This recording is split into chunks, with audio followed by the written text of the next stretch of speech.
Varför är det ibland så svårt att ta sig samman och få de där läxorna gjorda? Eller bli klar med inlämningsuppgifterna i tid?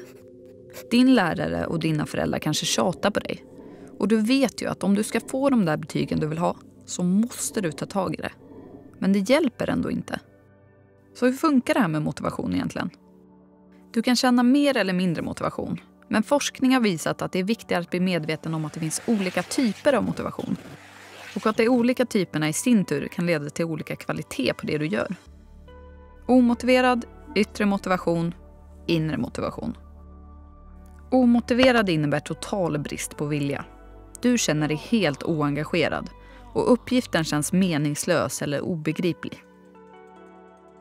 Yttre motivation kan förklaras med att någon annan har satt upp målen och att ditt beteende drivs av att du antingen blir belönad eller bestraffad för att nå dit.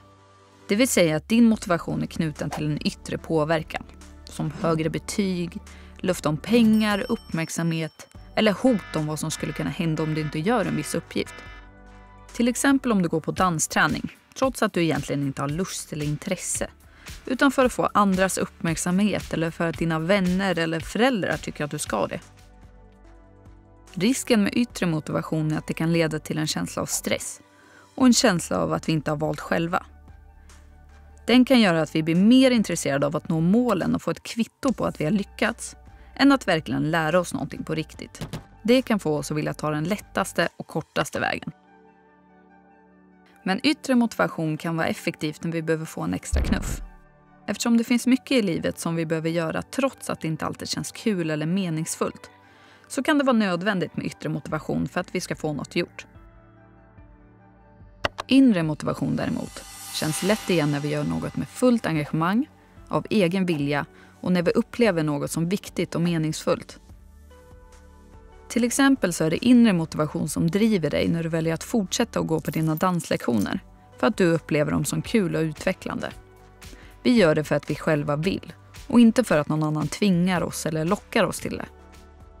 Det finns flera studier som visar att när människor drivs av inre motivation leder det till att det vi gör får en bättre kvalitet eftersom vi bryr oss på riktigt och lägger ner större engagemang.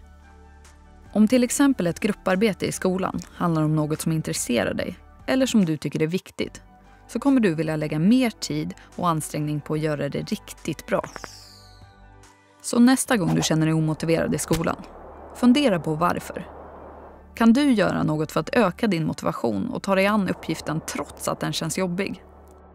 Kanske genom att försöka hitta något i uppgiften som på riktigt kan intressera dig eller som du tycker är viktigt att kämpa för.